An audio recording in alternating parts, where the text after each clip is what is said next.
Our exit is public, so it was valued at like $67 million. One of the best advice he said was go talk to as many private equity, VC, investment bankers as you can. He said, because you get free advice, you get free consulting. As we agreed that if we couldn't figure things out together, we would bring in a coach. It was so easy to start the business. It was very hard and complicated to sell it.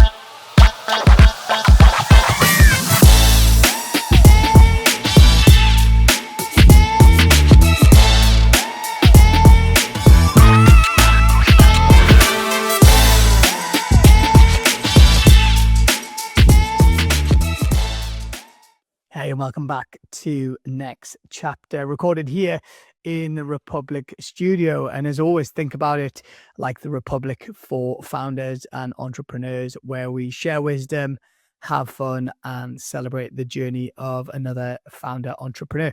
I'm Raman Sehgal, the author of The Floundering Founder and the Toronto chapter lead at PEF. I'm also your host for the podcast. And this show is for founders who are scaling up and founders who have sold their business and figuring out what to do next. And every episode goes through the 3 T's: the trajectory of the business, the transaction, and then the transition. Think about it as unfiltered wisdom from post-exit founders.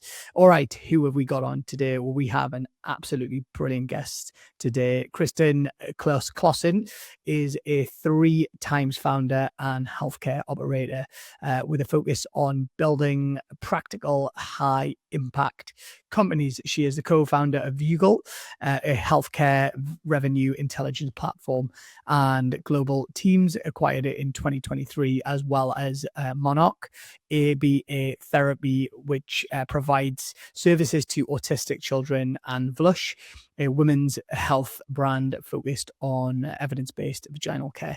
Across healthcare technology, services, and consumer health, Kristen is known for building businesses grounded in real-world problems, trusted data, and thoughtful execution. Today, she is focused on being a student of AI, supporting MonArk and Vlush. She genuinely is an amazing guest and, in fact, an amazing human being.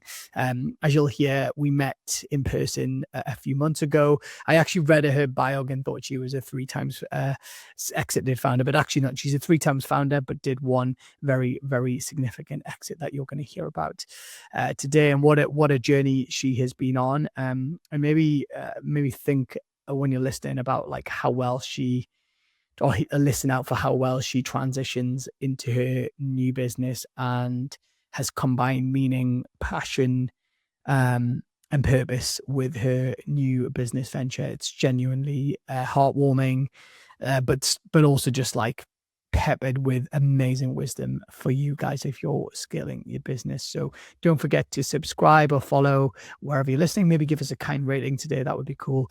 And thanks to my team as always. Enjoy today's show. Hey, Kristen, welcome to the NexChapter podcast. Oh, thanks for having me, Raman. So glad to catch up with you again today. I've been looking forward to today to meet you and see what's up here at your new venture. Oh, thank you. We got to spend some time together at the PEF Miami conference last year, and it was fun just kind of sharing journeys. So I'm really glad that you made the time to come on the podcast. So what drink have you brought with you? I'm interested to know what drink you brought. Yeah, I love the story on this. Let's see if I can find the label. So I brought a poppy with me today. Poppy, yeah. So I didn't even try it until I heard Allison Ellsworth's story with Emma Grady's interview on her Aspire podcast. And so I thought, I'll give that a try. I remember her story from Shark Tank. Loved the drink, but certainly loved her founder story, especially female founder story. So sporting Allison's drink that she had such a great story for. So good for you. I'm less supporting a kind of little business. I'm drinking Perrier. Today. That's great. So my wife drinks this sometimes with gin. It's a ginger lime Perrier. So I'm not actually a massive fan of sparkling water, but this one seems to be a good yeah, you have to get the right flavor, and I do about one a day, get that probiotic and the apple cider that she puts in there. So yeah, I'm a fan now. It's a good way of consuming some good stuff in our body rather than just like right. I don't do Coke or any of the nasty sodas or anything like that. I just do a little bit at a restaurant or something like that, but not at home, like just Not water exactly. and poppy. Yeah. Yeah. Unless it's So, beer or wine or whatever, but that's it's a bit early in the day for yeah. that for me. You All can't get right. there already. No, no, yeah, it's too early. Okay, well, look, obviously, I know your story, but I'd love you to give our listeners and viewers a bit of the backstory. You're quite interesting because you haven't just had one exit; you've had a couple. So I maybe ask you just to talk about maybe in a nutshell the first business that you Hmm. did and what happened with that one, and then maybe let's move on to the second one as well. And normally what I do with my guests, I ask, about the trajectory and then try and extract some insights. But I'm going to try and do it across both of them, if that makes sense, to try Okay. and, because I don't want to miss you. You are, a two times kind of exited founder, which is amazing. It's an incredible Well, my achievement. second wasn't an exit yet. The Okay. first one was exit. Second one was founded before the first one exited. So yeah, Okay, yeah, okay, yeah, okay. Right. yeah, Well, that's good good to clarify. Okay, yeah, well, yeah. talk us through the journey then, and like how you kind of ended up doing what you do today, and what that's looked like. Absolutely. So my first company that I was a co-founder for is Viewgol was the name of it. So Viewgol. So because people were often like, where did that name come from? But we brought a view to the data. We were in the healthcare space, software space. We wanted to bring deeper understanding and more light to where the money really was hidden and how to be more efficient with your efforts to collect all of your healthcare dollars. It's just a very difficult and broad segment, and it's complicated, lots of insurance companies and things of that nature. So we brought new and interesting light to that, and we could predict where things were going to fall off the cliff or where you had some errors, and we would just help you become what we wanted you to be, was an RCM hero. So RCM stands for revenue cycle management in the healthcare industry. So that was our specialty. So I co-founded that with Doug Huffman and Harry Hopkins, and so the three of us, we just went at it for about 7 years. And we started out as a software firm and bringing lots of bells and whistles to things that were never touched before, but soon realized that we needed to bring services with it. We found all this lost revenue. How are you going to go collect it? So let's help you with that. So we formed a team in India, Yep. and that might have been the hardest thing we ever did, was to start a firm in India from scratch, all on our own, fully owned by the US. And then, we had 1% owned in India, but it was complicated. But now that we've done it, we're like, oh yeah, we could do that. Unwinding that. Just on that point, I mean, you make it sound so simple, right? And I've got friends that have created sites in different countries. We actually had a guest on recently that did it successfully in South America. But India is have visited several times and been there. It is a very different animal, and it's not It for the is. faint-hearted, I would say. So, No.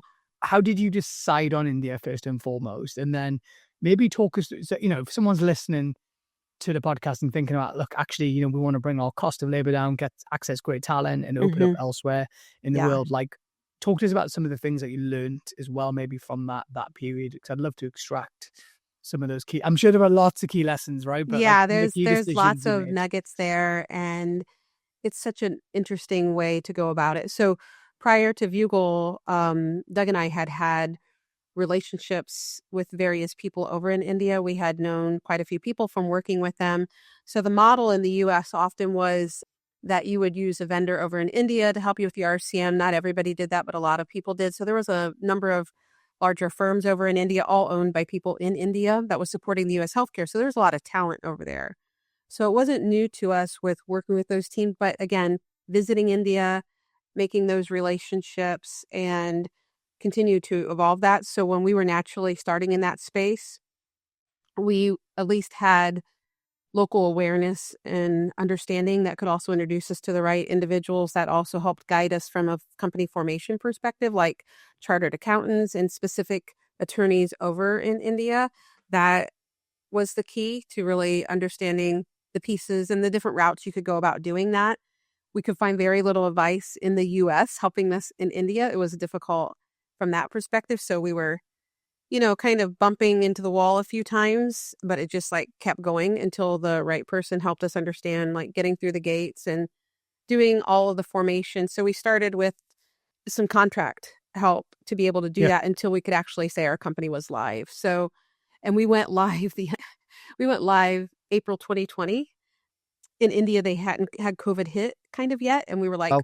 oh my gosh, it's coming, it's coming. And they're like, no, it probably won't make it here. And we're like, yes, it's going to be It's here. cool. It's coming. And so we got them all home quickly. That was never a thing in India. It was like Fort Knox to get into these centers. They really protected data heavily, and security was very important in India. We had no choice. So, it was coming.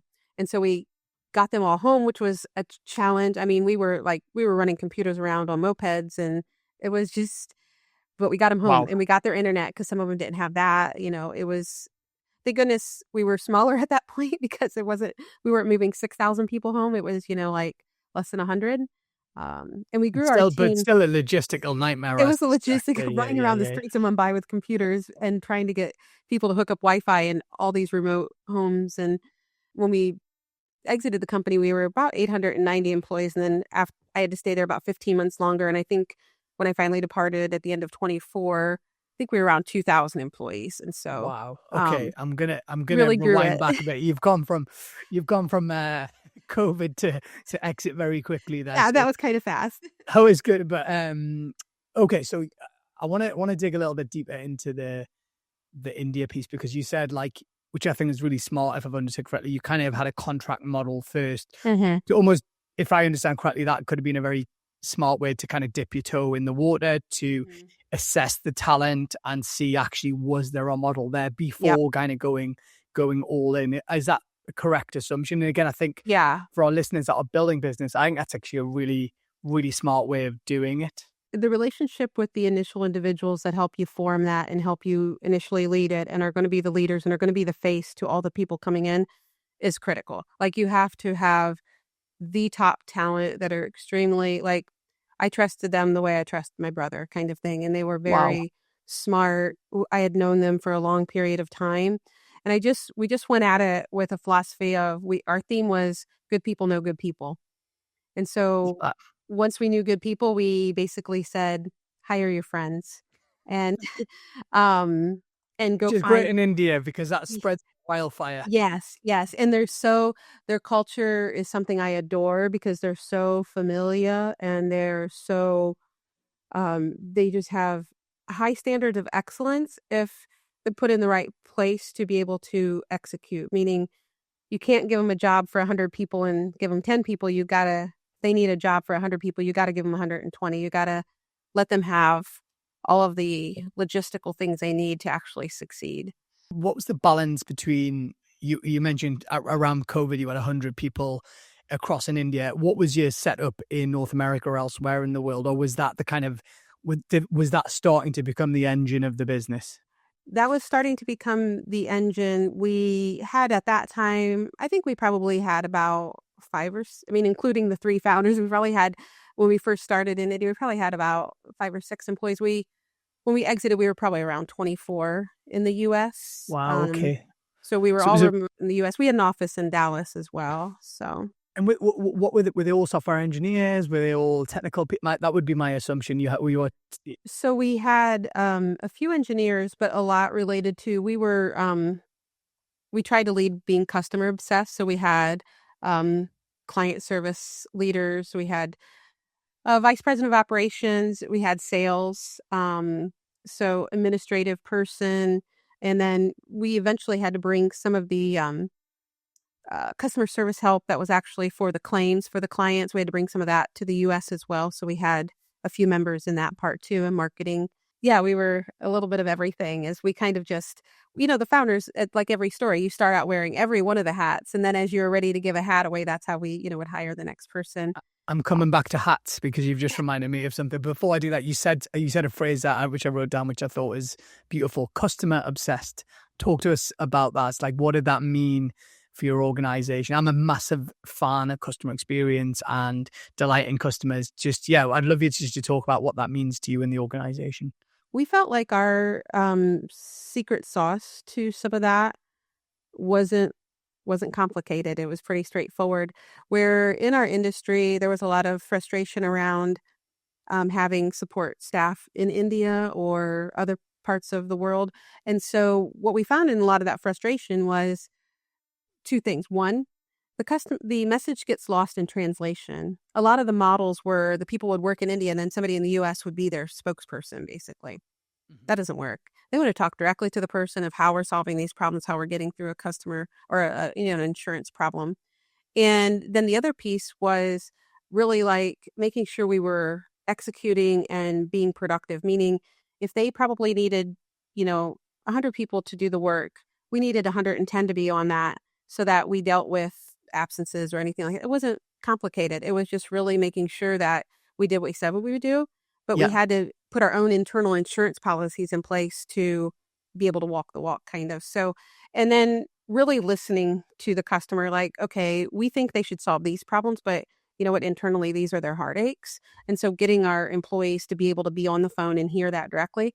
It wasn't common for 5 people in India to jump on a call with some of the largest healthcare groups, but we Wow. did that. We're like, here they are.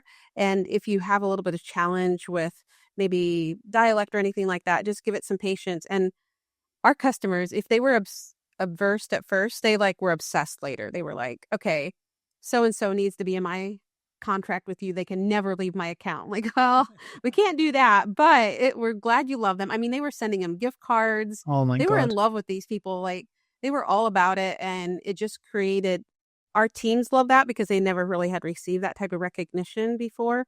So it built a lot of loyalty, and we Sure. had almost no turnover in our top leaders Wow. because of that. So You said something else that is kind of piqued my interest, which one of the things that frustrates me in like modern day business is how particularly younger employees do everything via email, right? mhm. And issues are never resolved quickly via email. And so at that point there around getting on the phone, right? It is the simplest thing in business. Like the amount of times I've said to team members, just pick up the phone. And people tend to be a lot more disarming on a phone call, and they'll Mhm. hide behind emails and can be a bit aggressive on emails. So Yes. I just wanted to pull that up because honestly, that's such a small part of what built the success for your business. Yes. But actually, I think it's such a critical point that you made. Absolutely. And we had a video policy too. Like, our staff really had not been on video much with US clients like that. And we're like, nope, they'll love you. Get on video. And, as long as their Wi-Fi could support it or whatever, we push for that. But I don't know, I feel like the reputation was critical. So I had been in the RCM industry. Doug had as well. Harry came from a different industry, so he didn't have that, but that's okay. So our reputation meant everything to us. So we really went after like previous people who knew us and understood us, and then they would tell their friends as well. So that's how, we grow mostly organically. And so it was just, we cared about it every day Yeah. because it was our reputation, right? That's what's going to make us tomorrow. So, Well, word of mouth seemed to have been the catalyst behind your employment strategy, but also mhm. your customer strategy as well. And I Yeah. tried to extract in this first part around growth, Kristen, like, and what are the key killer plays that you did? They're like the big decisions.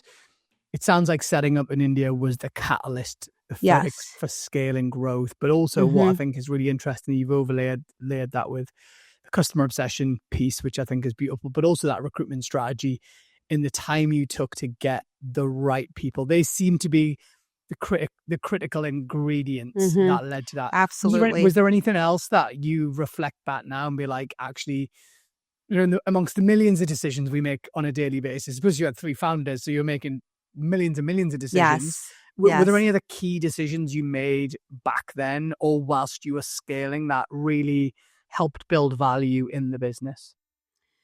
From a software perspective, so as you can imagine in the healthcare space, it's very delicate to be with their data. We had to work towards being like SOC 2 compliant and Yeah. all of those types of complexities. So the way our model was initially was we actually installed locally for them. That wasn't scalable, obviously, but it got us moving in the right direction. And so that was a critical shift internally to move towards, a Snowflake environment, an environment that we could really scale. So that's definitely from a software perspective. I think a big decision for us, Doug was always leading the sales effort. I was always right behind him in a sense. Um, and it was one of those things where we always continued to develop, key relationships. One of our key clients, the day they signed, we look back at our first outreach to them, and it was 4 years and 4 days. Like, we did not give Very, up. Was that just a long sales cycle, or was it just like, it's funny because I wrote the word persistence down, and yet when you talked about going to India, Yes. and what the word that came to mind is like you were trying to meet the right people, you were knocking on the right doors. You seem like a very determined, persistent bunch. Was that part of the secret sauce as well? Yeah, it was persistence in cultivating the right relationships. Oftentimes large, complicated health systems, you never can break through those walls because it's just so huge and complicated, and they already have solutions. And so it's really understanding that they still have a need, but it's the most red tape you can imagine. And so you got to be patient. You got to figure out, okay, now this is on hold for another year because they have this other project that came in front of it. They have different funnels that just cause big bottlenecks. So you have to wait. And then you come back, you're like, I'm still waiting. And I'm not going to give up. I know we'll do good for you. And so I feel like that was key for our employees. There were a few key employees that they came later on that we knew they wanted to join our team. We had a good reputation in Viewgol or in India, and things like that. So yeah, I think that persistence was definitely every day. In that point you made around, I've come from a background of like complex B2B selling, and you have to understand the stakeholders on the other side of the fence, like who are the key decision makers, who are the gatekeepers. And I've seen, I still have these conversations with some of the businesses I founded with their sales team. They'll be talking day to day with the main contact. I'm like, yeah, but like that person's not going to make a decision. Like who who in the private equity company, who sits on the board, do we know? Who knows the CEO? And like, I remember one of my colleagues, Gareth, years ago, talking about casting, and he used to say cast appropriately, right? Like it's a bit like account management, try and match up the right person. But we took that into business development as well, like talking about, well, actually, the 7 or 8 people on that side of the fence, how do we make sure, like, what role does our CEO play? What role does our CCO play, et cetera, which I think is such a key part of growth in complex business-to-business systems. Yeah, you have to be... we were offering something what we felt very different and unique at Viewgol. We didn't really, quote unquote, have a competitor in our software space, which surprised us because we were always in fear of that. Although we do know competitive breeds understanding, which often breeds more sales.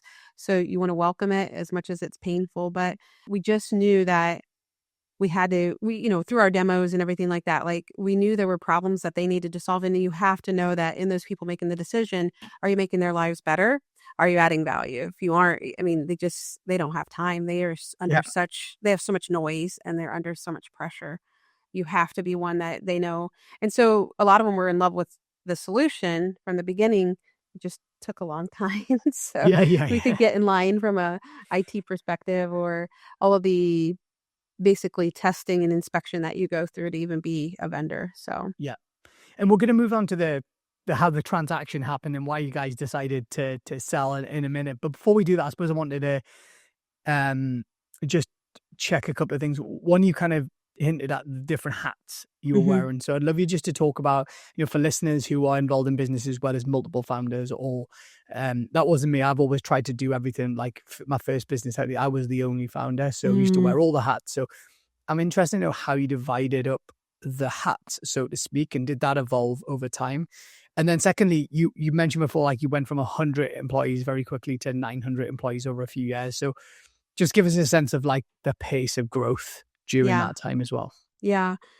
So from a pace of growth perspective, we had smaller contracts. It was us also getting our ability to start our infrastructure of like quality inspectors and leaders and all of those good things to perform the services side of the business. But then it was just really like knocking it down one at a time. We had added our first sales individual outside of the 3 founders. And so after that, then we added a few more. And so we did start to cultivate people who had already been in the industry to really cultivate that engine. They were a great team. And so they were slowly but surely starting with a software sale, because that's kind of our process. Is they would fall in love with our software, and then naturally we would we probably need help with services. We can see all the work that could get done. What was the proportion of software versus services? Like, was it 50-50 in the end, or was actually, majority on sticky recurring software revenue with a kind of cherry on the cake of services? It's often done the other way around, right? Like service businesses want to become software businesses, but it's interesting you guys did it in a slightly different way. I would say almost like from a utilization perspective, almost all of our clients had the software. And then I think about 60% had services, if I'm Okay. recalling Wow. correctly. So services could be 5 people, could be 100 people. It didn't really, it made a differences to the size of the organization and things like that. So when we exited, I think we were around 16.5 or 17 million in revenue. And then I think when we departed after our earnout year, we were around 20. Okay. So from the 3 founders about wearing the hats, we kind of always called ourselves a 3-legged stool. I know that sounds weird, but Harry was the software, like he was the technical piece of the 3 of us, even though both of us, Doug and I also had, but we weren't the developer. Doug was business development, sales, relationships, and I was operations, subject matter expert. Okay. They started with all of like the algorithms in my brain. And then very quickly, we hired so many brilliant and talented people. It was a lot of people's thoughts and brains got to put their algorithms in and could surface their findings and things like that. That what was beautiful about it is you got kind of a combination of like, whatever, 40 great brains coming in here and saying, here's how you should look at the data, and really just bringing a lot of cool things to light. So very cool. I mean, it's a great setup in terms of the 3-legged stool, and actually you all having kind of separate areas. And you kind of touched on the kind of the transaction, and which is kind of where we're heading to next. Obviously, you've grown a business, you were growing crazy quick. I imagine there were lots of interest. So, like, what triggered that sale? Was it an inbound? Did you run a process? And also just, I think I could probably answer this based on what you said, but also I'm always interested for our listeners and viewers to understand, well, what made the business valuable, right? Was it the blue chip nature of your clients? Was it the stickiness of the contracts? Was it the recurring revenue? Was it actually this, I can imagine if I was a large software company, for example, and we didn't have a presence in India and we wanted to like what an attractive proposition that could be. I imagine you were very attractive to lots of different types of organizations. So love you just to talk about kind of how that came about. And we all aligned as well, right? 3 founders, like, I know. Again, I don't know what people's ages are, for example. Like we're almost all the same age. Okay, so yeah. So, okay, Harry's so 2 years younger than Doug and I, but I'm 53 right now. So just at the start of life, it's just just like I'm hitting my peak, right? So I will say one of my mentors, Tim Egana, he gave me some of the best advice one time when we were just, Doug and I, when we were first starting out. Doug had known him as well because Doug and I both had worked at NextGen. That was a company Tim had founded, or been one of the founders. So one of the best advice he said was go talk to as many private equity, VC, investment bankers as you can. He said, because you get free advice, you get free consulting.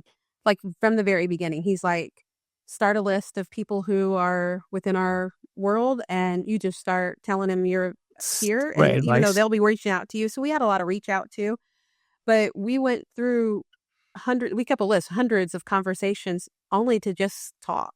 And it was a lot of work because we were always cultivating that and always understanding how they thought, what we needed to be focused on, what our numbers look like. So we just really had developed that for a long time. And we got to the point where we knew that we were going to have to make a pivot. We really were growing really fast, and we thought we either have to we had never taken on any money. So we thought about that way at the beginning, and then everybody wants to almost own your whole company. So then by the time we were really in good shape, we didn't want to take any money. Like, when you want it, you can't have it. You have it, you don't want it. You don't want it, yeah. So we were fortunately able to stay bootstrapped, and we never took on an investor. And so then we ran a process with eyes wide open, meaning we thought we may or may not find the right match for us. But it was just at the right time of the market where there was a lot of interest. Within our investment banker, it was maybe not the record, but it was close to as far as people being interested on SaaS and service revenue. And this was it 2024? This it was 22. We sold in October of 23. All right, so you're the process, the process was the summer of 23, and so and you hired an investment banker to run this process. Right? And before we get into that, I wanted to mention something that you said there, which I think is amazing advice. And again, we've heard this on NexChapter, and ironically, it's the one thing I didn't do well in my which is this. this idea of going to build relationships with investment bankers, VCP, depending on your phase, learning from these people, getting the insight. And I think we had a guest on recently, Ned, who talked about that allowed him to shape his business in a way that would make it.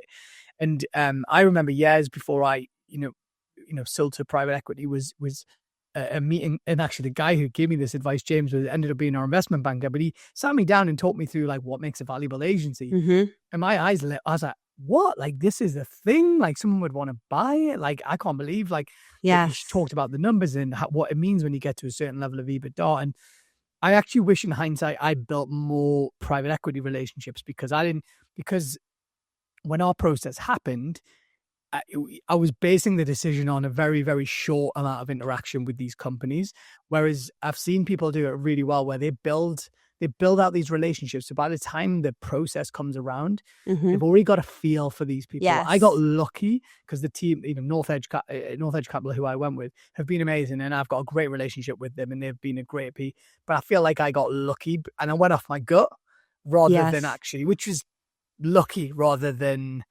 But you guys did a very smart way in that you probably built up such a great understanding of what made a valuable business. And was there a bun fight for the business? I'm guessing a lot of people were interested in the business, and we were shocked. I don't want to be quoted on these numbers, but I feel like they put it out to like 120 people, and maybe 91 expressed interest, and like then 29 made the IOI or whatever it was called, and then we end up talking to...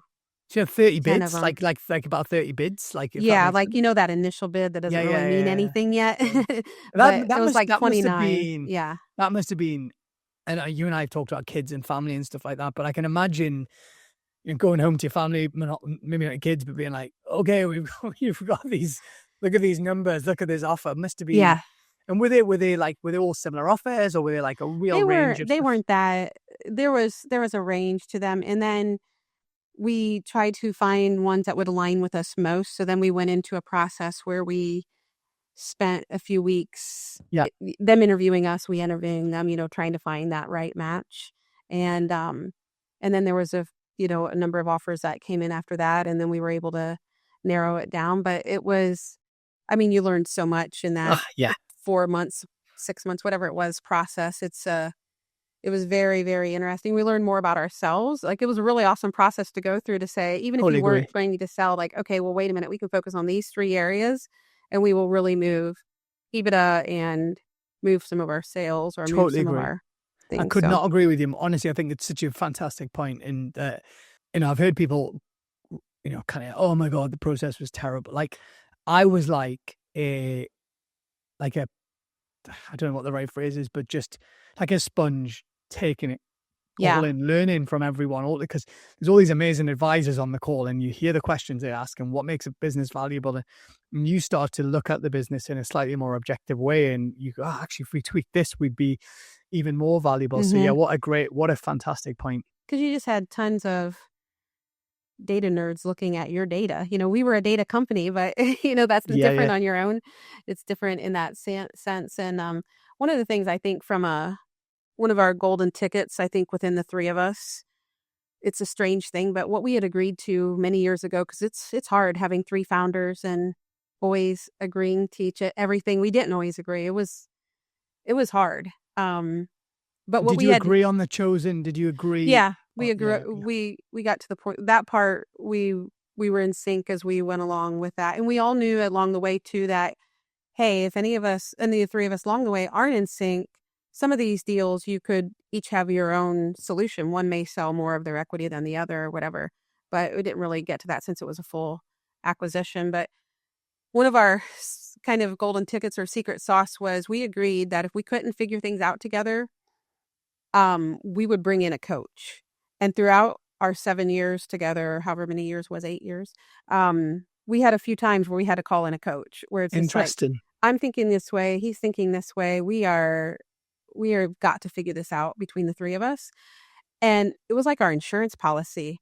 And I'm telling you, that got us right over those hills. It was a lot of work, but we So I will give credit to Doug on things in our due diligence process. We were really efficient because he was a stickler for the legal work and having an attorney look at everything right from the beginning and having everything like really documented in a lot of places. That was one of his pet peeves. It's kind of brings everybody's strengths together. But that coach really helped us not get, because along the way we would have gotten stuck, and Yeah. I don't know that it really would have grown.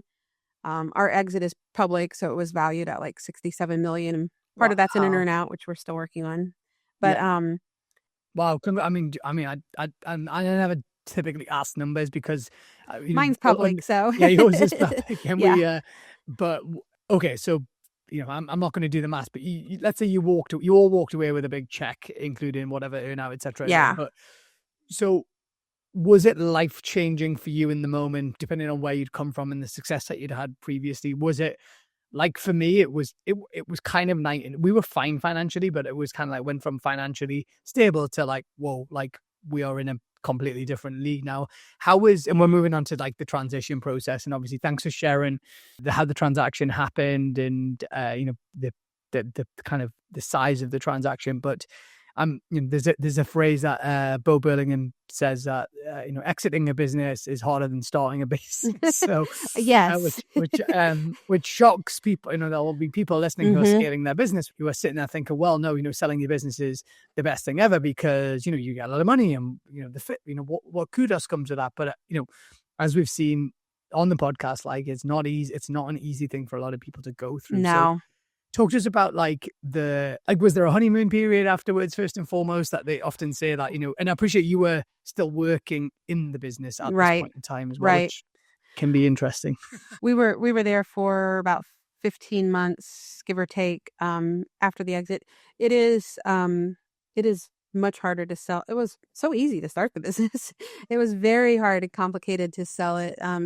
Meaning we have a lot of relationships with our employees. Did you feel like you'd let them down in any way? Like, was there any guilt? You definitely, they loved working at Viewgol because of the pride we just kind of brought to the work, and we changed some of that in the industry.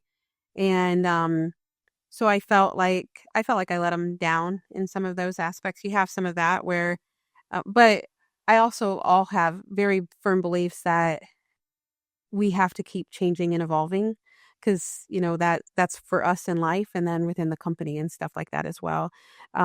It was hard, and the earn out's complicated. I won't say anything about that, Sure. but that's complicated. But as far as I think it took a while for that moment to come for me, because I was still in the business and focused on what we needed to do and support them with everything like that. And then it felt a little bit like you had a huge responsibility to be a steward of the money you were given, or not given, but the money you had earned and everything. So for me, that's still complicated. Yeah. Yeah. And we can talk about that. I wanted to just pick up on, you talked about the guilt and feeling you'd let people down, which is crazy, but natural, right? Like given the circumstances. But I suppose I'll give you a counter to that. One thing I would look at what you had achieved is, you said, I think there was 2,000 employees now in the business. Let's say the majority of those are in India. Like the impact you have had on the lives of these people is, I suspect, unbelievable. So yes, I understand the guilt piece, but like I always look at, say, in my time of founding businesses and running businesses, I've hired hundreds of people, like indirectly or directly, and whatever way you look at it, you are providing for a family, you are helping, you are contributing to the tax system, you are creating wealth, you're creating jobs. But your impact is huge in that perspective, like the family impact, I suspect. So I just wanted to kind of like say that, because I'm glad you drilled down on that, because I forgot one of my core pieces to that in India. I'm so happy you drilled down on that, because I had this quest at the beginning, and I didn't know that I could really do this, or we could really do this. When I went to India, like 95% of the staff that I would see in these firms were men. And so I knew some of the female employees over there, and really kind of like drill down into them. Like, how do you get to come to work? Like, how does this work? And how do you understand this? What are the barriers to that? So I started out with a quest, and Doug and Harry joined in right away with me. We wanted to be at a 50% female workforce in India. Wow. So it was a lot. We had to think through complications like where they could work and transportation and hours and be creative with them. But we were constantly pounding on that. We never kind of got to 50%, but I think we ended around in the 40-45% range. And to me, that was huge. So I wanted to kind of That's open a amazing. door, and also to a talent pool untapped that was phenomenal.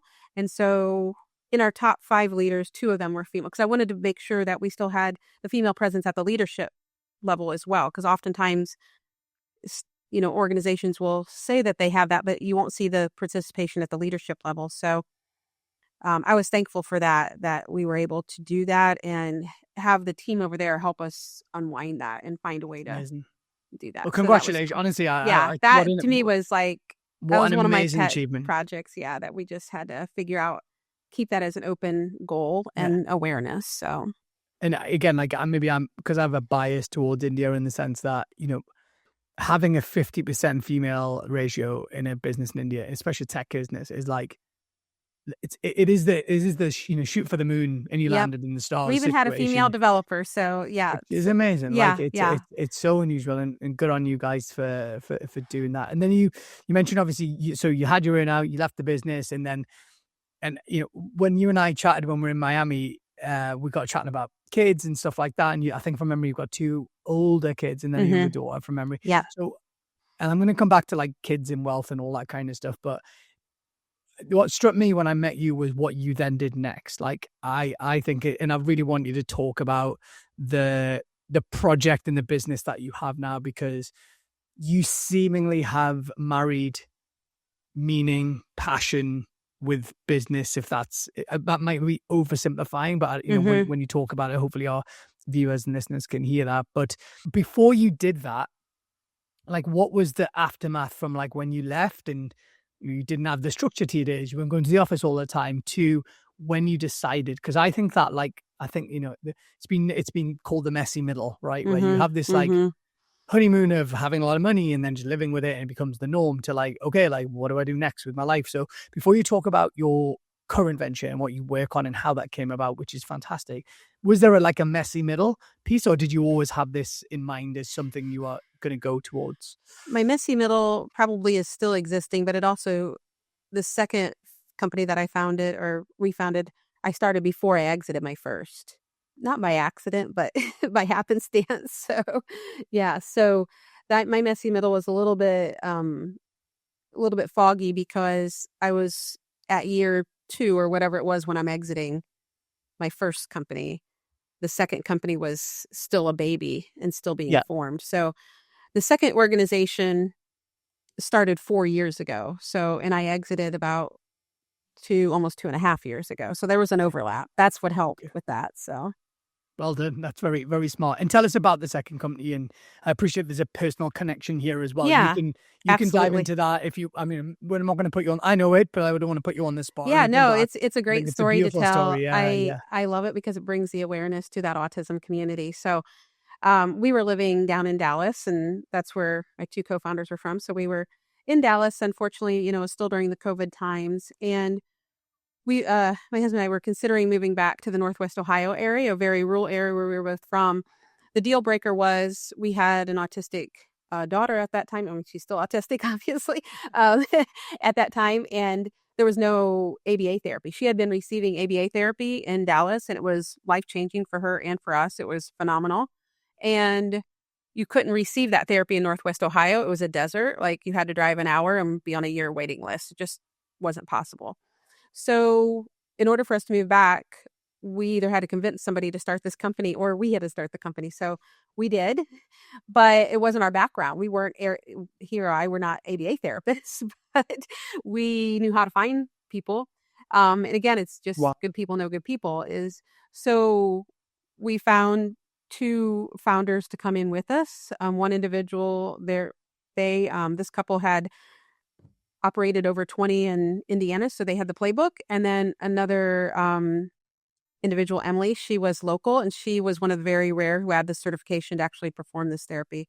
So you have to have your master's, almost like a nurse practitioner. So ABA therapy, I describe it as occupational therapy, but different. But the autistic children come to the therapy center maybe for 20 to 40 hours per week. They get a full court press, and they really get to hone those life skills they need to be as successful as possible in life and in school. And so we started with one center for my daughter.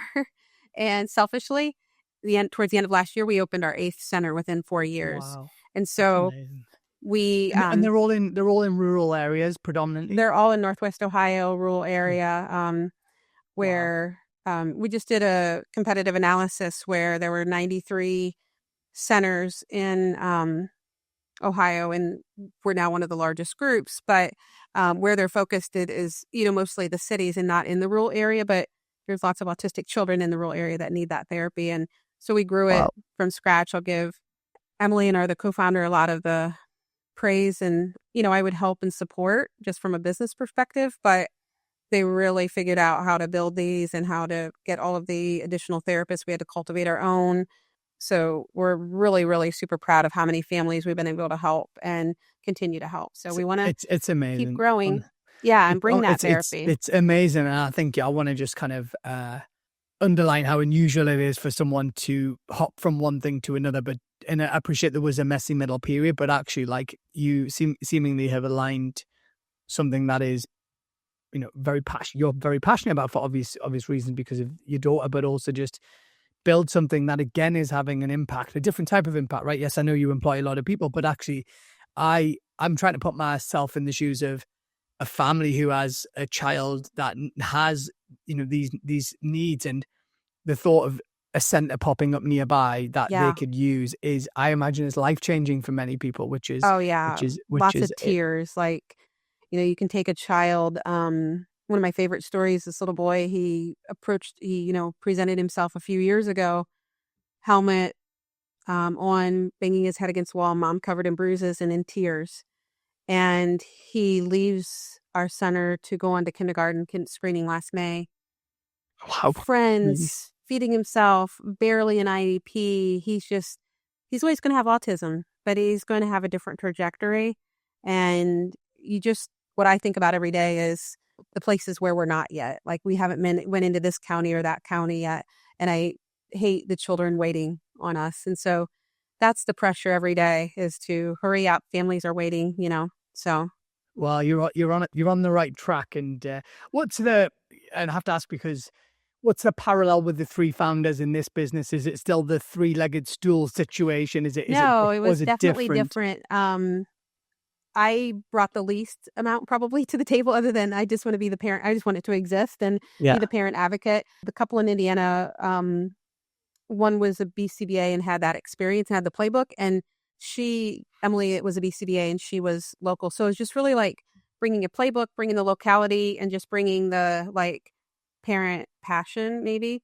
So it was maybe a 3-legged stool, but totally different needs of the business. But you also had the funds, right? Presumably you invested. Yeah, we had to put some capital into that. Yeah, no, sure. and are they? If you don't mind, I assuming these are profit making companies. So yes. You are effectively, let's say, if center 1 is making money, you reinvest that into creating center 2, and the domino effect. Is that being the model? It's so different from your. I'm finding it astonishing because it's so different from a tech business. It is so different. It is so different. I admire how you've been able to just go from one thing to another. I know. So seamlessly.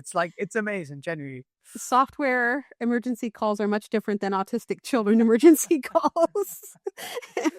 Very different. But one of the things my co-founder Harry from Viewgol pointed out, he's like, well, you just go found companies that you're the customer for. So for Viewgol, I really needed this software to exist. I felt like I could not do my job without it. I was in those operators' shoes. And obviously for MonArk, the autism, I needed this to exist. Like, I have to have this, so we're going to start this. And then the third company, just barely getting off the ground, is I was a breast cancer survivor during Viewgol. All of that happened as well, too. That was a big curveball in Viewgol. So I started a women's vaginal health product company as well, which is a very different space to be in product compared to software. So, yeah. And weirdly, I know that space probably better because of my pharmaceutical kind of background, and so that's a hard market as well to develop new drugs, and But yeah, it's amazing. And how's your daughter doing now? Is she presumably she has benefited from Yes, the incredible support that you've been able to create around her in the centers? absolutely. So the therapists she had in Dallas were life-changing. Like, we would have probably been headed towards institutional care. My husband and I would have been facing that decision. And she presents as kind of Down syndrome, but different, but very harnessed in her words. So what's difficult in the autism space is speech, like being able to Yeah. communicate and being able to say a word.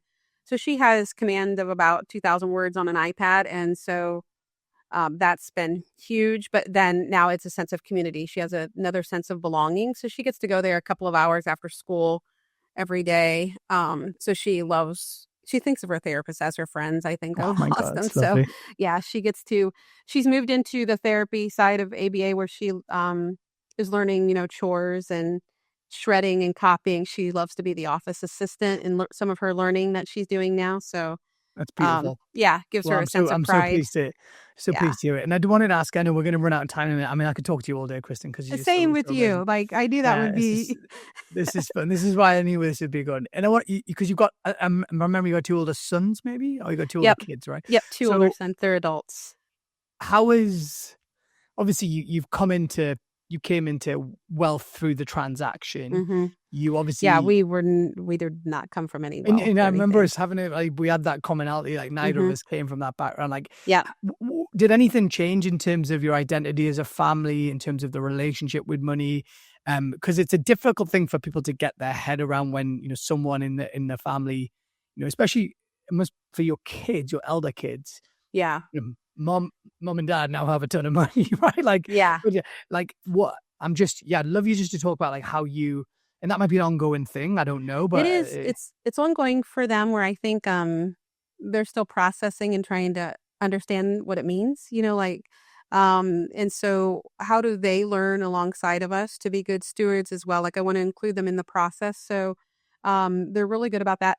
Fortunately, neither one of them are really like, there's some people that really love lots of toys and cars and motorcycles yeah. and that they're not that. And they aren't big in material items. So that makes the conversation and decisions a lot easier. It's more about, we're as a family just really focused on health and experiences, like a Yeah, I little love bit of travel, but barely yet.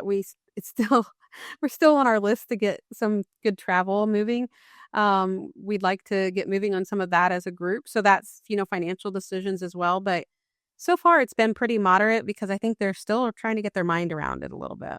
Yeah, understandable. And health experiences, topics that we hear kind of again and again. And I love the word you use, kind of the steward of wealth, because Yeah. it's sense of like, you came into this wealth because of what you created and you built value in a business. But actually like that, you're stewarding some of that investment into the business that you're doing and the impact that has in your kids understanding. Your kids are obviously not only understanding the privilege of it, but like the good that can do Mm-hmm. in life. With, I think is, so I love that word that you use, the kind of the steward of that. I think Feels it's like a really smart. responsibility, but not in a negative way. Yeah. Like, but you do want to be very aware. Like, you're Yeah. facing some of those same things. Yeah, absolutely. And you're, not the kind of the way you describe your kids, your eldest kids in particular, like the good Midwestern values, right? Like, Mm-hmm. like Yeah. that's how they Yeah. strike me, as like not being flash, or, Yeah. I mean, ironically, because we met in Miami, where she's Yeah. like, oh, Yeah. there's so, but you and I were probably both sat there being like, whoa, Yeah. I'm Like, going this on a, is not my normal day to day. Yeah. Not at all. yeah. Not at Well, all. look, So I mean, as I said, we could talk all day, but like, what an amazing journey you have been on in the business. Apologies right at the start as well. I mentioned you had a couple of exits, but I think I was getting it mixed up with the second business as well, which has yeah, it been started. amazing. Yeah, it's all overlapping and it gets a little confusing. Well, you've So also got the third business with the drug company as well. So you are kind of you are very entrepreneurial, but I think what I really admire about you is this ability you've kind of flipped from one business model to another. But my assumption is you probably have kept that looking after your staff, hiring good people, the customer obsession you talked about. I imagine that is those kind of secret sources of your first business have probably made their way into this second business, albeit it's a very different business model, but actually, Yeah. That's what we try and do on this podcast, is like try and extract things out. It doesn't matter what type of business you've got. Like, I said, like just looking after customers, like listening to customers, looking after them, delighting them is fundamental to virtually any business in the world. You're taking a lot of my guess is anyway, you're taking a lot of those lessons into your current businesses. It's a saying I had heard, go the extra mile. It's not crowded out there.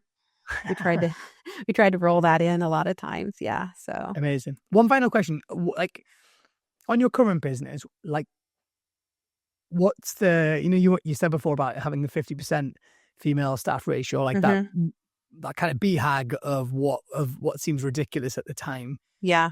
What's the quest for this business? Like, is it as bold as you want to be the biggest in the country? You want to have centers all over the US, for example. Is it that, or is it specific to the Midwest, and which is obviously a big region in its own right?